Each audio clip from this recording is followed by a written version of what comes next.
Hello everyone and welcome to the channel focus study. आज है 13 अगस्त 2020। आज के सभी इंपॉर्टेंट करंट अफेयर्स को हम इस वीडियो में कवर करने वाले हैं। साथ ही हर क्वेश्चन से रिलेटेड इंपॉर्टेंट फैक्ट्स को भी मैं आपको बताने वाला हूं, इसलिए आप वीडियो को पूरे ध्यान से देखिएगा। इसकी PDF का लिंक मैंने वीडियो के डिस्क्रिप्शन में दे दिया है, वहाँ से आप इसे डाउनलोड कर सकते हैं। तो चलिए शुरू करते हैं।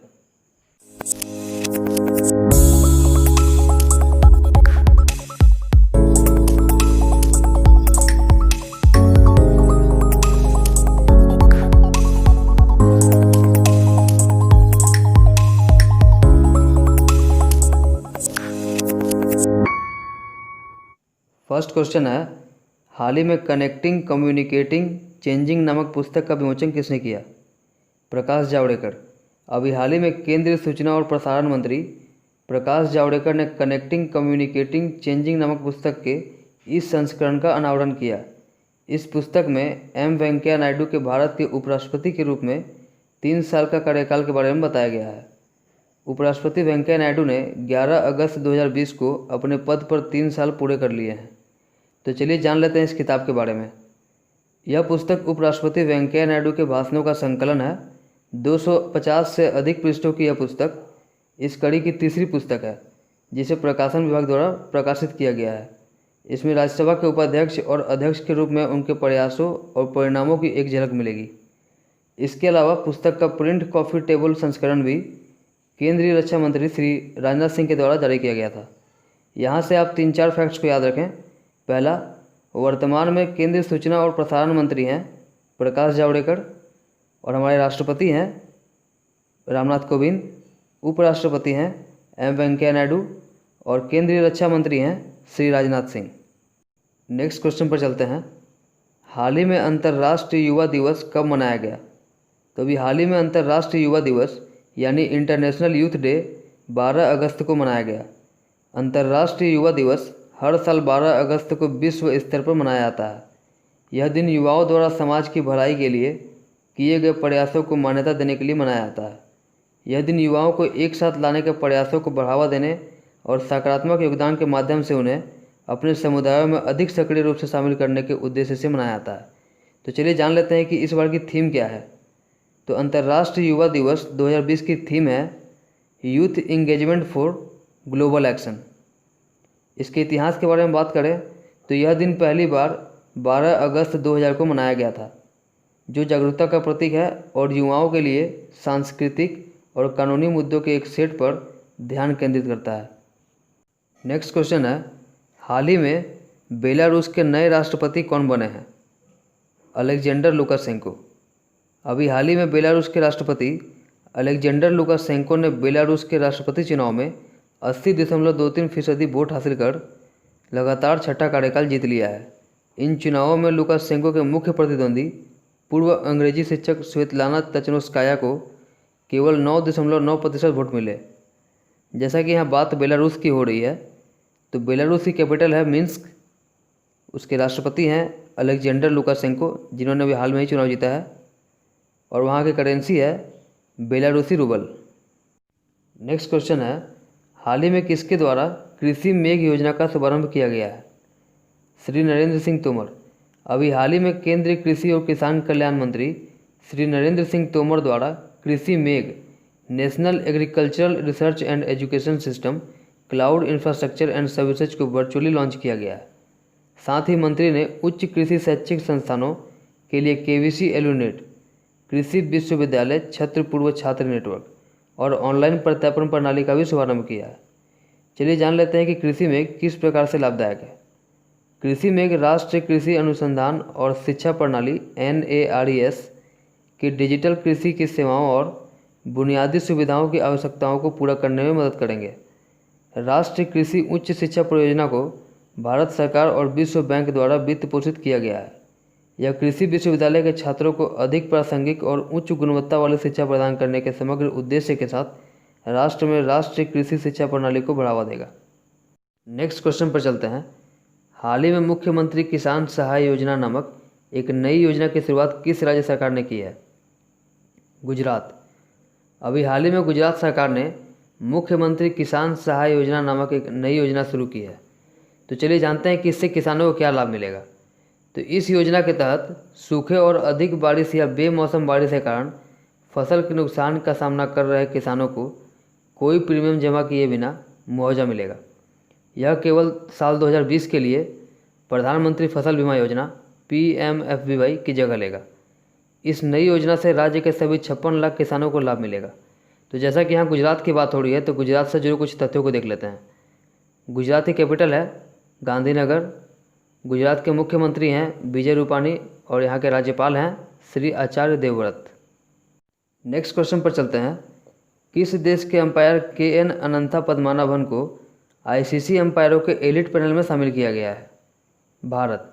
अभी हाल ही में भारतीय अंपायर नितिन मेनन को एलिट पैनल में शामिल किए जाने के बाद अब KN अनंथा पद्मनाभन को भी ICC के अंतर्राष्ट्रीय अंपायरों के पैनल में शामिल किया गया है। अनंथा पद्मनाभन ने IPL सहित सभी प्रमुख घरेलू टूर्नामेंटों में भाग लिया है। यह पूर्व केरल स्पिनर अपने भारतीय साथी C शमसुद्दीन, अनिल चौधरी और वीरेंद्र शर्मा के साथ अंतर्राष्ट्रीय पैनल में शामिल हो गए हैं और अब जूनियर विश्व कप में अंपायरिंग के अलावा एक दिवसीय और T20 अंतर्राष्ट्रीय मैचों में भी भाग लेने के पात्र होंगे। बात अगर ICC की करें तो इसकी स्थापना 1909 में हुई थी और इसका हेडक्वार्टर है दुबई UAE में और ICC के वर्तमान में CEO हैं मनु साहनी और इसके चेयरमैन हैं इमरान ख्वाजा। नेक्स्ट क्वेश्चन पर चलते हैं। ट्रैफिक सिग्नल पर महिला प्रतीकों का उपयोग करने वाला पहला भारतीय शहर कौन बन गया है? मुंबई। अभी हाल ही में मुंबई यातायात संकेतों पर महिलाओं के प्रतीकों को प्रदर्शित करने वाला पहला भारतीय शहर बन गया है। बृहन मुंबई नगर निगम BMC ने ट्रैफिक सिग्नल स्थापित किए हैं जो त्रिकोणीय फ्रॉक के साथ महिला आइकन प्रदर्शित करते हैं। बात मुंबई की जाए तो यह महाराष्ट्र की कैपिटल है और महाराष्ट्र के वर्तमान में मुख्यमंत्री हैं श्री उद्धव ठाकरे और यहाँ के राज्यपाल हैं श्री भगत सिंह कोश्यारी। नेक्स्ट क्वेश्चन पर चलते हैं। हाल ही में जारी की गई फॉर्च्यून की टॉप 100 ग्लोबल कंपनियों की सूची में रिलायंस की रैंक क्या है? 96। अभी हाल ही में फॉर्च्यून मैगजीन ने साल 2020 के लिए टॉप 100 ग्लोबल कंपनियों की सूची जारी की है। इस सूची में रिलायंस एकमात्र भारतीय कंपनी है जिसमें इसका रैंक 96 है। इस सूची में टॉप पर वॉलमार्ट है। बात रिलायंस की जाए तो इसका हेडक्वार्टर मुंबई महाराष्ट्र में है। इसके फाउंडर धीरूभाई अंबानी थे और वर्तमान में इसके CEO हैं मुकेश अंबानी। नेक्स्ट क्वेश्चन पर चलते हैं। हाल ही में Asian college of journalism of award for investigative journalism किसने जीता? नितिन सेठ। अभी हाल ही में पत्रकार नितिन सेठ और शिव सहाय सिंह को क्रमशः खोजी पत्रकारिता के लिए Asian college of journalism ACJ awards 2019 और सोशल इम्पैक्ट जर्नलिज्म के लिए KP Narayan Kumar memorial award का विजेता घोषित किया गया। यह पुरस्कार WHO के मुख्य वैज्ञानिक सौम्या स्वामीनाथन द्वारा 2021 की क्लास के उद्घाटन पर एक वर्चुअल समारोह के दौरान प्रदान किए गए। नितिन सेठ जो हफिंगटन पोस्ट में पत्रकार हैं, उन्होंने हफिंगटन पोस्ट इंडिया द्वारा प्रकाशित पैसा पॉलिटिक्स नामक अपनी 6 भाग वाली श्रृंखला के लिए यह पुरस्कार जीता है। वहीं शिव सहाय सिंह द हिंदू में पत्रकार हैं। उन्हें द हिंदू में प्रकाशित death by digital exclusion on faculty public distribution system in Jharkhand नामक कहानी के लिए पुरस्कार मिला। अब जान लेते हैं कि ACJ अवार्ड्स क्या है। मीडिया डेवलपमेंट फाउंडेशन के सहयोग से ACJ ने भारतीयों के लिए सामाजिक प्रभाव के लिए खोजी पत्रकारिता और पत्रकारिता के सर्वोत्तम कार्यों को पहचानने और प्रोत्साहित करने के लिए 2 पुरस्कारों की स्थापना की है। ACJ का मुख्यालय है चेन्नई तमिलनाडु में और इसके वर्तमान में अध्यक्ष हैं शशि कुमार। नेक्स्ट क्वेश्चन पर चलते हैं। हाल ही में किस देश के प्रधानमंत्री हसन दीब और उनकी पूरी सरकार ने इस्तीफा दे दिया है? लेबनान। अभी हाल ही में लेबनान के प्रधानमंत्री हसन दीब और उनकी पूरी सरकार ने बेरूत में हुए विशाल विस्फोट के कारण इस्तीफा दे दिया है। यह इस्तीफा लेबनान में सार्वजनिक तौर पर फैले आक्रोश और लेबनानी सरकार पर आपदा को रोकने में उनकी विफलता के चलते दिया गया है। राष्ट्रपति मिशेल एउन ने नई कैबिनेट के गठन तक दीब सरकार को कार्यवाहक क्षमता पर बने रहने का आदेश दिया है। दीब ने 21 जनवरी 2020 से 10 अगस्त 2020 तक लेबनान के PM के रूप में कार्य किया है। बात ब्लास्ट की जाए तो अभी हाल ही में लेबनान की राजधानी बेरूत में 4 अगस्त को एक विशाल विस्फोट हुआ जिसमें 160 लोग मारे गए, 6000 लोग घायल हो गए और लापरवाही से 20 लोग इस आपदा में लापता हो गए। बात अगर लेबनान की जाए तो इसकी कैपिटल है बेरूत और यहाँ की मुद्रा लेबनानी पाउंड है। नेक्स्ट क्वेश्चन पर चलते हैं। न्यूयॉर्क के किस स्थान पर पहली बार भारतीय झंडा फहराया जाएगा? Times square. 15 अगस्त 2020 यानी 74वें भारतीय स्वतंत्रता दिवस के दिन इतिहास में पहली बार भारतीय झंडा न्यूयॉर्क के टाइम्स स्क्वायर में फहराया जाएगा। अभी हाल ही में 5 अगस्त को राम मंदिर के भूमि पूजन के दिन टाइम्स स्क्वायर पर राम मंदिर का चित्र लगाया गया था। नेक्स्ट क्वेश्चन पर चलते हैं। Our only home a climate appeal to the world नामक पुस्तक के लेखक कौन है? दलाई लामा। नोबेल शांति पुरस्कार विजेता और तिब्बत के आध्यात्मिक गुरु दलाई लामा के जलवायु परिवर्तन पर एक नई पुस्तक आवर ओनली होम रिलीज होने की तैयारी में है। एक climate appeal to the world theme पर आधारित इस पुस्तक को जर्मन पर्यावरण पत्रकार फ्रेंच ऑल्ट के साथ मिलकर तैयार किया गया है। अपनी नवीनतम पुस्तक में दलाई लामा ने राजनीतिक निर्णय लेने वालों से आह्वान किया है कि वे जलवायु परिवर्तन के मुद्दे पर गतिरोध और अज्ञानता के खिलाफ लड़ें और जलवायु के अनुकूल दुनिया और युवा पीढ़ी के लिए अपने अधिकार का दावा करने के लिए खड़े हो। ठीक है फ्रेंड्स, आज का वीडियो इतना ही रहने देते हैं। फिर मिलेंगे अपने अगले वीडियो में।